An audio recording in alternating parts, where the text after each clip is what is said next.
Welcome to a visual journaling for stress relief and spiritual growth. If you've been working through the sessions, hopefully somewhere in your book you have this hand breathing page. And I encourage you to just take a moment and go through that. Breathe in through your nose, breathe out through your mouth.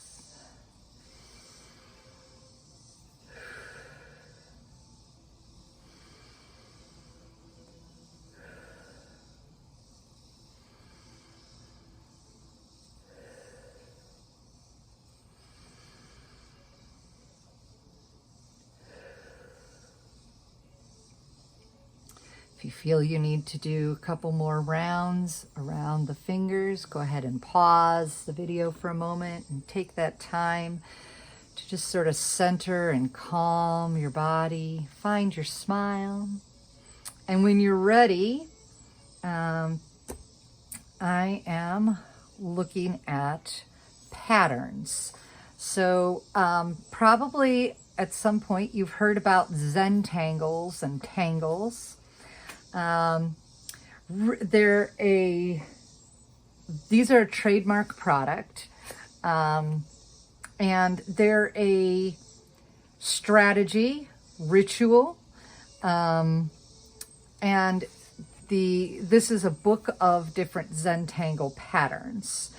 So these patterns are inspired by historical patterns, by cultural patterns, by patterns in nature.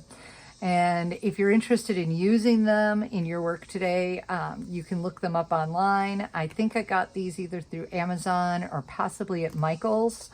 There are lots of them out there. There are lots of people using who are doing variations on them.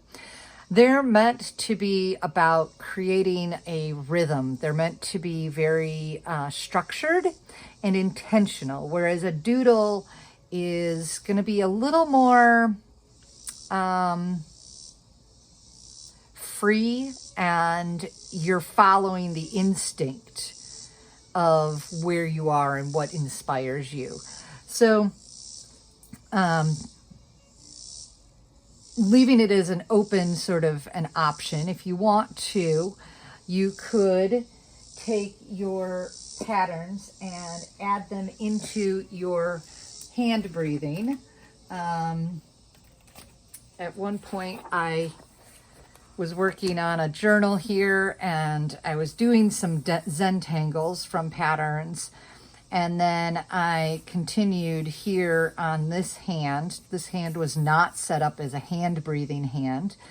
I just, had the inspiration to do the hand on the page, and then I was working and continued it. Some of these are Zentangle patterns, some of these are just invented, but this is the idea for the action today. So if you want to use your hand breathing hand, I recommend you use a permanent pen. Let's see here. This Statler pigment pen, it's a fairly thick point, is a permanent pen. I think this is a 0.5 or a 0.5. The Micron uses waterproof ink. It comes in really fine point.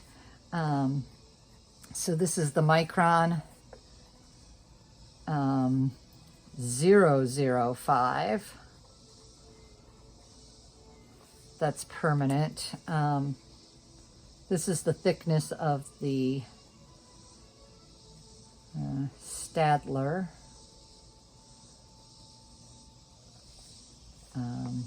0.5. Only because you may choose to put your hand on the hand breathing, and if your hand has moisture in it, it will re-moisten the your drawings. Most Uniball Signos are considered to be permanent.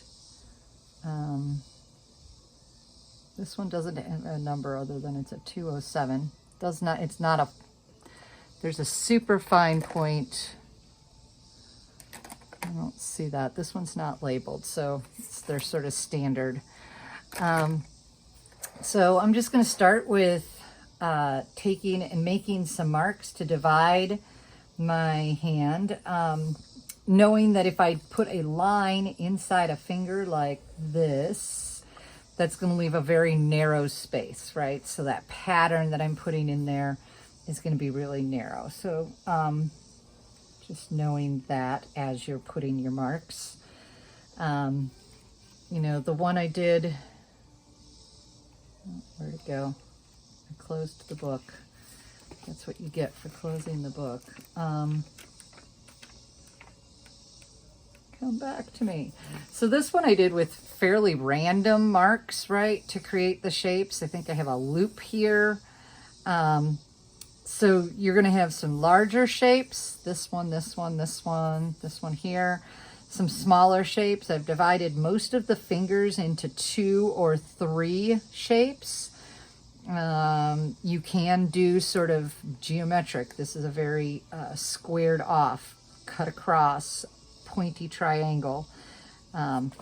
So it's a sort of a choice on how you want to do that, what's sort of speaking to you in the moment.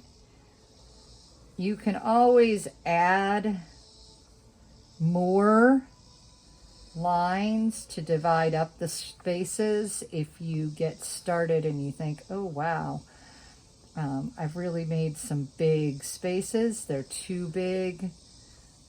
Like, I would not want to have this whole space here. I want to do something with that.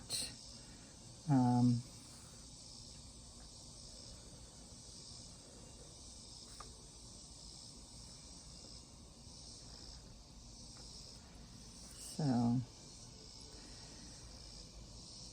and I would set aside a good 15 minutes, 20 minutes maybe to spend, and then it's something that you can come back to later to continue to add.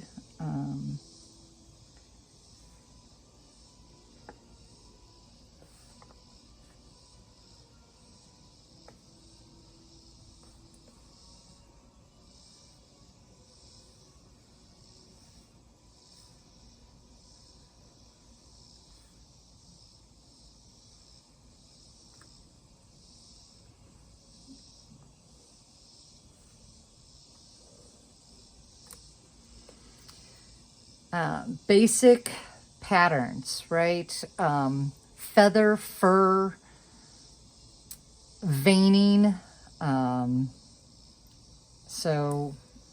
dots, combinations then, right? So if I start with dots, I can start with just drawing some circle dots. And I'm fairly fond of starting with big ones and then trying to fill in the whole space. For some reason that just appeals to me as a mark maker. The visual of that, working with these big to little.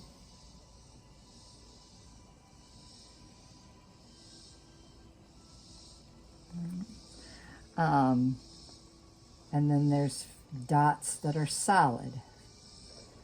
So because of the way they're drawn so close together, it almost gives the illusion that the background space around each dot is filled in.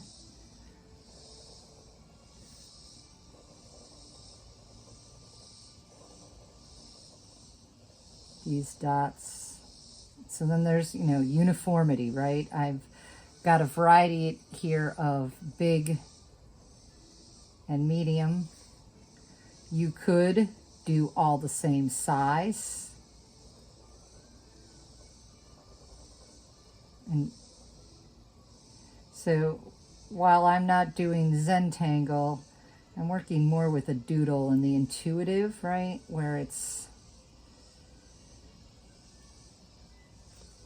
what speaks. The space is kind of big, so I'm going to divide it.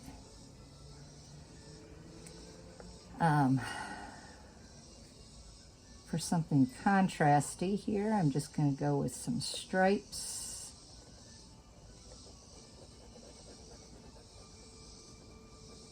So depending on where how your brain works, right? Stripes could be contrast to dots, or squares or cubes or rectangles could be contrasting to dots. So now I have these thick lines, and I'm going to go back in with some thin ones for an alternating pattern there. I'm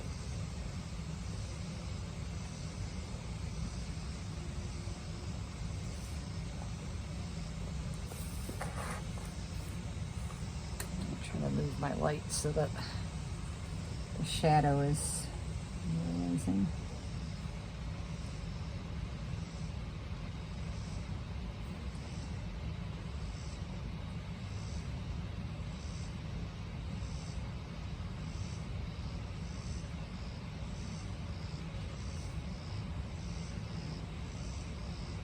The fun of this is it does not have to be done in any particular order. So I could finish with this finger and I could keep working my way this way, or I could do all the fingers. I could do the fingertip on each one and come back.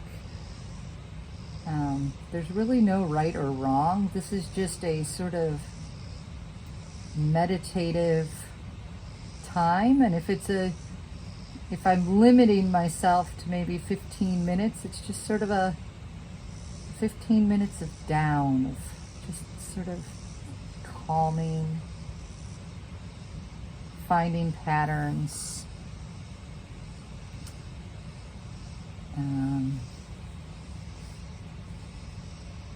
So I like this long space for sort of a feather type or leaf type pattern.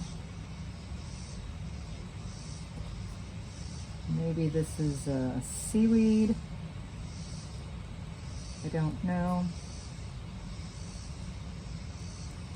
But it's long. It just sort of lends itself to this.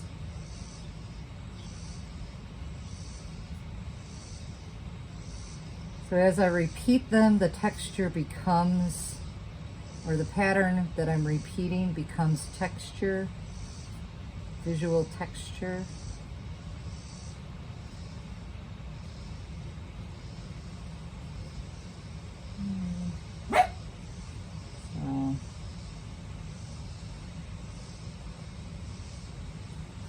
And this could be an activity that each day you start with the hand breathing for a few rounds, and then you're adding, maybe you want to choose to say, okay, I'm going to fill in 3 segments today, and then you move on with your day. Or maybe you're going to do 15 minutes, whatever you can finish in 15 minutes, and then go on with the day.